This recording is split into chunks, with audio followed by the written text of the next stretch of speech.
নমস্কার, স্পটন নিউজে আপনাদের সবাইকে স্বাগত। আমি সাগর। এই মুহূর্তে আমার সঙ্গে রয়েছেন ফাল্গুনী দত্ত। ফাল্গুনীদা, তোমাকে প্রথমেই স্পটন নিউজে স্বাগত জানাই। ফাল্গুনীদা, সম্প্রতি আমরা ওড়িশাতে দেখলাম একটা দুরন্ত প্রথম সেমিফাইনালে মোহনবাগান ওড়িশা মুখোমুখি হয়েছিল। সেখানে 1 গোলে এগিয়ে গিয়ে তারপর 2 গোল হজম করতে হলো মোহনবাগানকে। এরপরে ঘরের মাঠে আরও একটা কামব্যাকের সুযোগ পাচ্ছে। 61,000 দর্শক আবারও আমরা যুবভারতী ক্রীড়াঙ্গনে দেখতে পারি, যেমনটা মুম্বাইয়ের সময় লিগশিল ম্যাচে আমরা দেখেছিলাম। তো মোহনবাগান কি ওড়িশাকেই হারিয়ে কামব্যাক করবে? কি মানে তোমাদের অনুভব থেকে তোমরা কি বলছো? উড়িষ্যার যে ফুটবলটা খেলছে এখন এই মুহূর্তে খুবই ভালো ফুটবল খেলছে। তার সাথে রয় কৃষ্ণা এখন গোলের খিদেটা ওর আরও বেড়ে গেছে দেখে লাগছে একদম ঠিক আছে।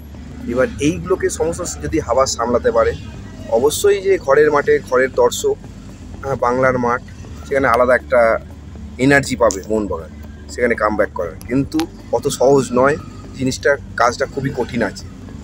কারণ ফুটবল যে কোনো সময় যে কোনো কিছু ঘটতে পারে, যেটা সেকেন্ড সেমিফাইনাল আমাদের দেখিয়ে দিবে একদম যে ওই ফুটবল দেখার জন্য মানুষ সবসময় আসে। 90 মিনিটের পরে যে কিভাবে 3টে গোল হয়ে গেল, ওই ম্যাচ ব্রিলিয়ান্ট। সেম যদি মোহনবাগান যদি এরকম যদি করতে পারে তাহলে পরে অবশ্যই চান্স রয়েছে। কারণ এর আগেও আমরা দেখেছি, মানে মোহনবাগান সবসময় একটু পিছিয়ে থেকেও এরকম আগের বারে আমরা ঠিক দেখেছিলাম একই ছবি, একটা বাজিমাত করে তারপর পেনাল্টি শুট আউট থেকে আমাদের বিশাল ক্যাচ রয়েছে, যেটা একটা অ্যাডভান্টেজ। তবে ওর কাছে আমরিন্দারও রয়েছে উড়িষ্যার কাছে, এটাও একটা ওদের অ্যাডভান্টেজ। আমি বলছি ওভারঅল এখন উড়িষ্যার টিমটা ভালো পজিশনে আছে একদম, ঠিক আছে।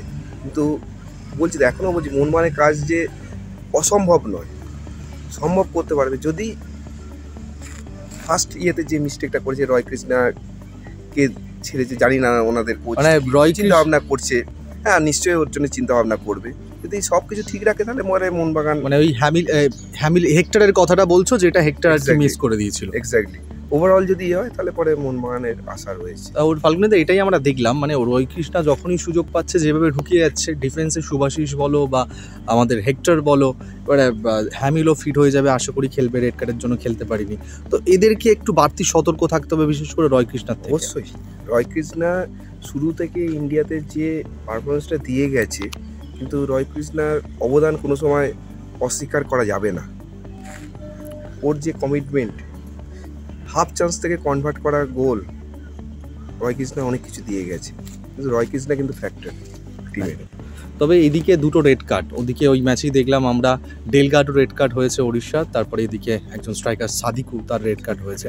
তো এই দুজন দুই দলে না থাকাটা মোহনবাগানের কতটা অ্যাডভান্টেজ হয়ে গেল, মানে ডেলগাডোর না থাকাতে, আর ডেলগাডোর না থাকাতে কতটা ডিসঅ্যাডভান্টেজ হলো ওড়িশা? দেখো এখন মোহনবাগানের ডু অর ডাই, এখন কোনো দিকে চিন্তা করলে হবে না কে আছে কে নেই। একদম, হ্যাঁ আমায় এনি হাউ ম্যাচ আমায় জিততে হবে, শুধু 1 গোলে নয়, জিততে হবে, বেশি ব্যবধানে জিতলে আরো ভালো। এবার বেশি গোলে জিতলে পরে তো যেখানে ভয় থাকে না অ্যাকচুয়ালি, সেখানে এখন ওই চিন্তা করে লাভ নেই যে কে আছে সামনে, ওর রেড কার্ড আছে, আমার এখানে প্লেয়ার নেই, এই নিয়ে ভাবনা চিন্তা করলে পরে এই ম্যাচ এখন বেরোবে না। এখন যারা রয়েছে তারা ফুল ফোকাস তারপরেতে। আচ্ছা, হাওয়াসকে তো তুমি দেখলে, হাওয়াস যুবভারতী ক্রীড়াঙ্গনে আরেকবার কি মানে কিছু একটা ম্যাজিশিয়ান, মানে সমর্থকরা বলছে, এটা আমার কথা না, ম্যাজিশিয়ান হাওয়াস। তো এটা তুমি কিভাবে দেখেছো হাওয়াসকে? দেখ, এটাও ওয়েট করে থাকি, দেখি। আগে তো দেখেছি অনেক কঠিন মুহূর্তে হাওয়াস বার করেছে, দেখা যাক। হাওয়াসের ফুটবল বুদ্ধি অনেক বেশি, হ্যাঁ ও চিন্তা ভাবনা কী চিন্তা ভাবনা করছে এখন তো হয়তো বলতে পারবো না। একদম, মাঠে নামুক, খেলুক, তারপরে তো। মোহনবাগানের ফুটবলারদের কেমন দেখলে, মানে সাদিকুর বাদ দিয়ে যদি কামিন্সের কথা বলি, বা আমাদের সামাদ এখন সুস্থ হয়ে গেছে, সাহাল আব্দুল সামাদ, সে খেলতে পারে, টিমটাকে ওভারঅল ভালো, ওভারঅল খুবই ভালো। মানে মোটামুটি তোমার এক্সপিরিয়েন্স থেকে যেটা বলছো যে ওই দিনকে মোহনবাগান একটু হলেও এগিয়ে থাকবে। হ্যাঁ ঘরের মাঠ তো অবশ্যই একটা অ্যাডভান্টেজ থাকবে। আচ্ছা, লাস্ট প্রশ্ন তোমাকে রাখবো এটাই, যে আরও একবার দ্বিতীয়বারের জন্য আইএসএল ট্রফি হাতে তোলার হাতছানি দিচ্ছে মোহনবাগানের কাছে পরপর টানা 2 বছর। তো ফাইনালে যদি বা উড়িষ্যা বাঁধা মোহনবাগান টপকে নেয়, আর একটা দল হিসেবে কাকে দেখছো? মানে 2টো দল হিসেবেই আমি বলছি, কাদেরকে দেখছো? যা খেলা দেখছি এখন কোনো প্রেডিক্ট করা যাচ্ছে না, ডিপেন্ড করছে খেলার উপর কি হবে। দেখা যাক, যে আসবে অপোনেন্টে যে আসবে সেও কিন্তু কঠিন প্রতিপক্ষই হবে, অত সহজ হবে না। একদম, অসংখ্য ধন্যবাদ ফাল্গুনিতা, খুব সুন্দরভাবে তুমি বিশ্লেষণ করলে পুরো বিষয়টা। অনেক ধন্যবাদ স্পটন নিউজে মূল্যবান সময় দেওয়ার জন্য।